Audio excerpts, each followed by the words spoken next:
Honorables députés et chers collègues, nous poursuivons la suite de notre séance plénière par mon discours de circonstances.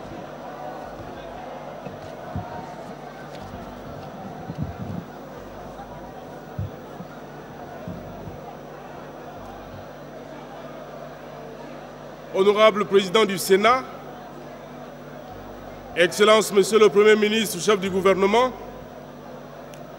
Monsieur le Premier Président de la Cour suprême de justice, Monsieur le Procureur général de la République, honorables membres des bureaux de l'Assemblée nationale et du Sénat, Messieurs les vice-premiers ministres, honorables députés et sénateurs, chers collègues, Excellences, Messieurs les ambassadeurs et chefs de mission diplomatiques, Excellences, Messieurs les représentants des organisations internationales, Mes seigneurs et chefs spirituels des confessions religieuses et des églises de réveil, Madame la bourgmestre de la commune de Lingwala, Mesdames et Messieurs, distingués invités.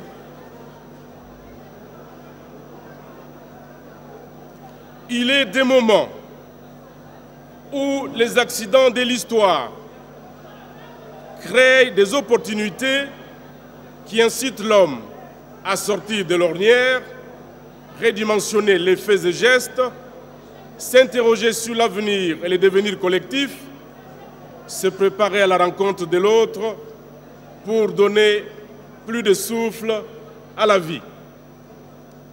Ces moments bénis sont des moments de création où l'homme assume son rôle naturel de conduire l'humanité vers le destin meilleur.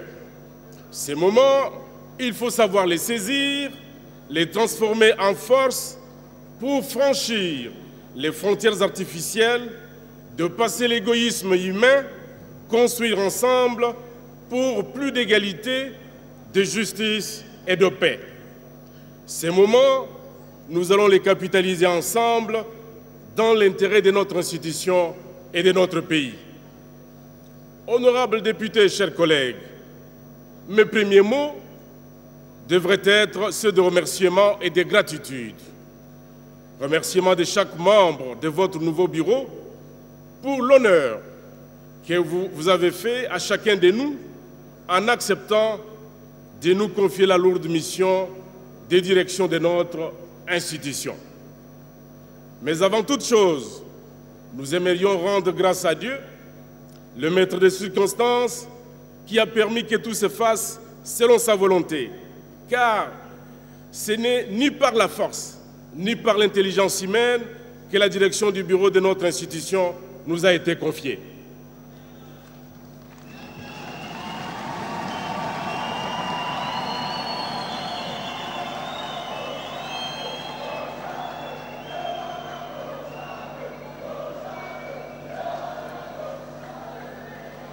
Je m'en voudrais si, dans ces chapitres, je manquais d'adresser mes félicitations au bureau sortant et particulièrement à son président, l'honorable Vital Kamerhe, pour le travail appréciable abattu à la tête de l'Assemblée nationale pour le plus grand intérêt de la nation congolaise.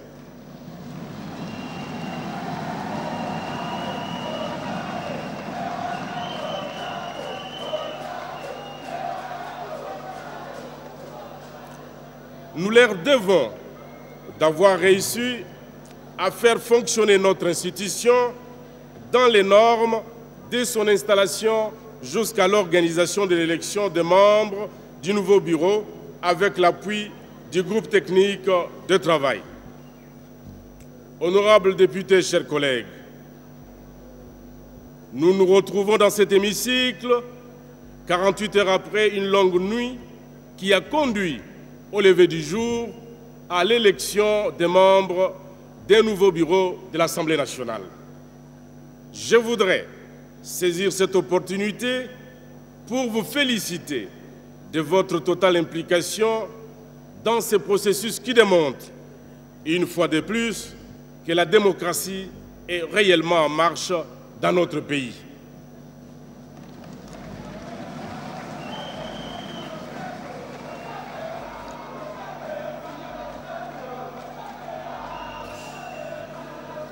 par votre vote massif, accompli dans un climat empreint de sérénité et avec un record inégalé de participation aux travaux de l'Assemblée nationale, vous avez apporté un démenti formel à tous ceux qui doutaient encore de notre maturité politique et de notre ferme attachement aux valeurs républicaines. Nous ne pouvons que vous en féliciter. Aussi, voudrais-je solennellement affirmer l'engagement pris devant cette auguste Assemblée que je suis le président de tous et que je ferai de tout mon mieux dans le strict respect des textes qui régissent notre institution pour que l'Assemblée nationale demeure l'espace d'un débat véritablement démocratique.